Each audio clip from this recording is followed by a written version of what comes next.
So, you want to know about the cost of living in Korea compared to America. Korea, America. How's it going? You know, like, let's delve into it. Let's do it. Like the video. I'm going to tell you about the cost of living differences between Korea and the United States. Now then, I haven't lived everywhere in Korea or in the United States. Okay. So, this is going to come from my own experience, obviously. So don't get upset with me. Like, this is my experience. Currently, I am living in Busan, and in the U.S., where I actually had to pay rent, utilities, stuff like that. I lived in Indiana as well as in Texas. So in Indiana, my rent was $560 a month. And that was for a 1-bedroom, 1-bath, 550, maybe 560 square foot apartment. Maybe I'll have the conversion for people who don't know what that is. But anyway, so it was 550-ish square feet. And it did include like my parking and stuff like that. And it also included like any trash service as well as water. So I didn't pay for either of those because it was like included in the rent. Furthermore, this was a pretty old apartment area. Like, it had been around for probably 20-ish years at that point. This was like 2014, so it had been around for a little while. And it was also pretty run down at the time. I mean, like, they weren't like where you were like, oh my god. But I mean, it was definitely like, oh, they need to like fix all of these things. Like, what are they doing? I lived in 2 places in Dallas. First place was downtown Dallas, and that was about about $1,900 a month. Maybe a little less than that, but I think it was about $1,900 a month. It was very expensive to live down there. And yeah, I know you're like, Sarah, you could have just bought a freaking house. Yeah, I could have. So yeah, it was about $1,900 a month, and it was a 1-bedroom, 1-bath, 938 square foot apartment. It was super nice, by the way, and they were brand new. Like, the building was there, but like the apartments themselves had been completely gutted, like from the floor all the way to the top, completely gutted and redone. So the building was old, but like they were nice and new. Like, I was the first person in my apartment. So it had all of the amenities you could want included, you know, things like that. And it was super nice, you know, granite countertops, hardwood flooring,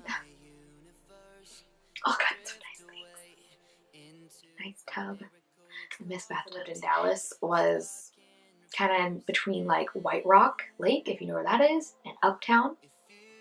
It was not Highland Park because I'm not that rich. Okay. That one was about $1,330 a month. And it was a 1-bed, 1-bath apartment that had 861 square feet. Okay, so yeah, it was significantly cheaper than the other by like what, $500-ish. So, but it was, you know, really good as well. And it was also a brand new apartment, like literally brand new. They had just finished making my apartment like the month before I moved in. So it was brand new, and when I moved in, like, no one lived there, basically. It was great. But yeah, so it also had all of the amenities you needed. It had the granite, it had this, it had that. Beautiful. So yeah, it had everything. In Korea, I don't pay any rent. No, I don't pay rent. So that's $0. And I have no idea how big this place is. I'm going to guess, though. I'm gonna guess, and this is a shot in the dark, okay? I'm gonna guess it's about 200 to 300 square feet in total. I think that's maybe it. I'm not sure, because I don't know. But I mean, it's super small in here. This is not much bigger than my dorm room when I was in college. So yeah, and this is not a new place. This is definitely an older building. Definitely older. Has no amenities, like, and no space, no anything. The thing to remember in Korea, yeah, I pay $0. That's also because of my job. If I didn't have the job I had, if I was doing something else, if I was a waitress here, if I was in software development again, this would not be free. I would have to pay for this, but since I'm with EPIK, I don't pay for this. They pay for it. My school does. Utilities. So back to Indiana. I paid about $60 to $65 in utilities. Heating and like AC and all that was super expensive there. I don't really know why, but it was expensive there. Maybe it's because it was old, so like the heating and all that was just old, so it took more effort. But yeah, so it was $60 to $65 usually a month. In Dallas, when I lived downtown in the high rise, it was about $90 a month. So that was like, you know, your electricity, your heat, your AC. I lived in Uptown. It wasn't actually Uptown, but we're going to call it Uptown. Don't get mad at me if you're from Uptown and you're like, White Rock Lake is nowhere near Uptown. Shut up. Anyway, in that area of Dallas, I paid $25-ish a month for, you know, my heating and stuff. Water had been included in my rent, so I didn't pay that. But so that was, no, $25 a month was actually for my pest control and like my heating and all of that. So, and also there I did have solar energy I used, so like that was super nice. And here my utility bill, and take this with a grain of salt because it has been super fluctuant, whatever, it's fluctuated a lot, but it's been about $30 a month, I think. So it's not really that different from where I used to live previously. But yeah, I did just get like one in the mail though, where it was like $7.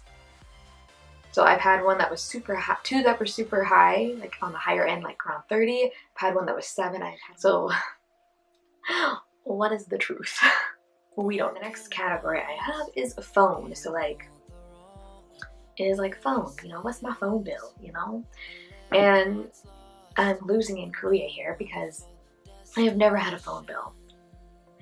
And that's because of what I've done for a living. I've never had a phone bill because I've worked for a telecommunications company, in which case I don't pay anything for my service. So it was $0.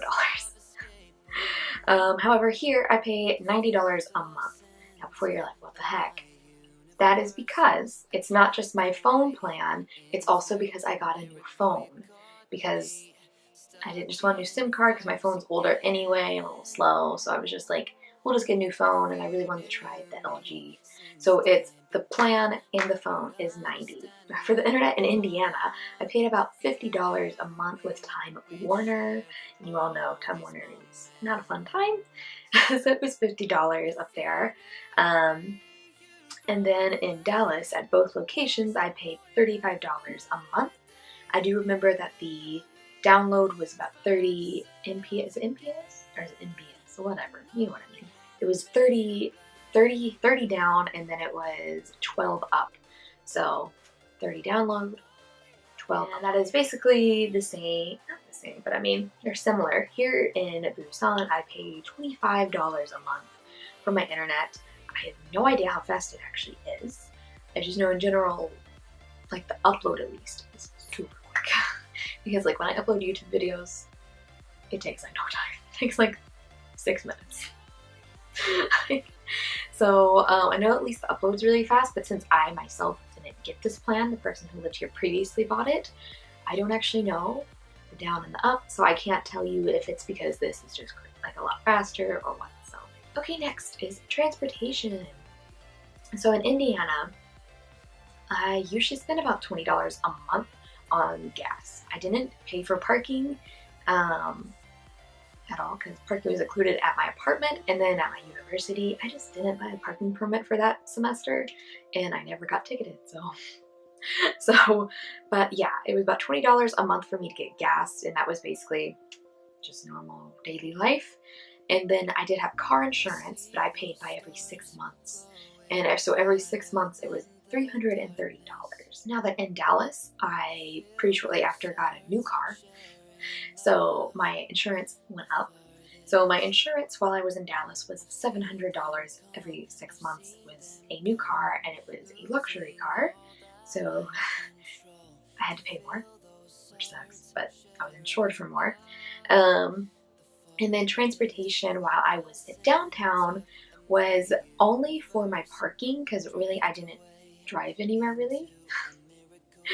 Because I would just have things delivered, or I would walk places, or I would just go with friends type thing. So I didn't really pay for gas all that much. But transportation cost I'm putting in here is $100, and that's because I had to pay for parking at my apartment, and it was $100 a month. So I paid a lot of money to have my car sit there in a parking garage. At my other apartment in Dallas was $90 a month, and that was just because I was commuting so much. Because I commuted, you know, to work and stuff, and I would go up here and here, so on. Okay, so for transportation, I usually walk everywhere. I don't have a car, and it's just everything's more walkable. It's a smaller country, things like that. But if I use the subway or the bus or something, it's about $1.20 to $1.50, like per use basically. And I think I maybe go through $20 a month, about $20, maybe $25 a month for subway and bus and stuff, which sounds actually like a lot to me because I'm like, I don't really use it that often, but I guess I do that. Food prices. So basically this has to do with eating out and buying groceries, obviously.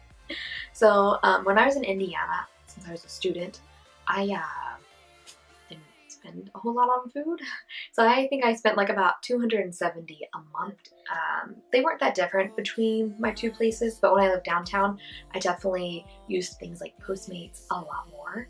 So when I was there, I spent more like $350 on food, things like that. I went out to eat a lot, things like that, but then I also bought a lot of groceries. I just did a lot. And then the other apartment, I think it was about $300 a month. The one thing to remember with all three of these though, all three of the US locations, for food and also for rent actually, is I had animals in each of these, so that puts me up in each of those categories. For like rent, I think some places I paid $15 a month, and in others I paid $25 a month per pet.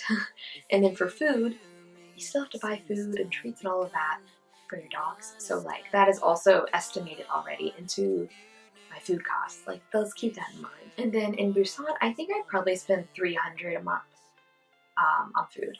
And I think part of that, like eating out, I don't actually think is that expensive here, but groceries are like freakishly expensive. Like I know like the other time I was at the grocery store this week, I spent like 60 something dollars basically. And like I didn't buy that much, and I was like, this is ridiculous. Like I'm buying like all this foreign stuff. Like I'm getting like normal things that they also like have here and they eat here. Like they're not like all imported stuff. So yeah. Okay, now then for medical. Woo-hoo. So in Indiana, my medical was free because I was a student and I was also still on my parents' insurance, so it was free. Get you that. And in Dallas, it was about $30. It was $24 to $30. I want to say it was 24, but I'm just going to round up to 30 just because I'm not sure. So we're going to say it's 30 a month. So that was basically what I paid out of my paycheck. Apologies, my copay was about $80. But like that was all I paid. So I only paid like those one-time fees. And then in Busan, I know that there's an amount taken out of your paycheck every month for medical, but I don't know the amount. I want to say it's around 20, but I don't know. Because I just don't know. So now then, the breakdown for Korea versus Indiana. Korea was $505 and Indiana $960. There you go. And then for Korea versus downtown Dallas, still $505, and then we have $25.05. $505 versus other Dallas place. Would be $18.10. Yes, that is a big difference in cost of living. So that's like a big difference in cost of living, but I also think you need to keep in mind some things I mentioned, like for instance, in the States, I had pets, so I had to pay for all of their stuff, you know, things like that. But then, and then also like the fact that I had car insurance and a car, I do not have either of those here. So, but also I think a big thing is rent. You need to keep in mind, I don't pay rent here, and it is only because of my job. So, whereas in the US, Like, that's not a thing they do. Like, so I had to pay rent. And I also was living in much nicer places than this. Like 100% much nicer. Like, I think you can even just tell if you look at some of my older videos that those apartments are nicer. I mean, if I wanted to be more comparable, I would just have lived in a much less nice place. And I also lived in a very affluent in very affluent areas of Dallas. Downtown, very expensive to live in. The uptown White Rock Lake area where I was living, very expensive to live in. So you just gotta keep that stuff in mind too. I was living in nice areas. I had a nice place. The area itself is very trendy. It's near like a university, a couple of universities and stuff. But overall, the apartment isn't that nice. I mean, I'd make do and I'll be fine. But it's like, I would never choose to live here type thing. Like, I would never. Like, if I saw this online, I would be like, no. And I know that sounds like super shallow maybe or stuck up to you, but that's just like what we're dealing with in life. Other people that don't have a job as an English teacher do pay rent here. So I just don't. Anyway, it is cheaper to live here. The end. Like the video. I feel like I got like super mean at the end. But anyway, I will see you in the next video.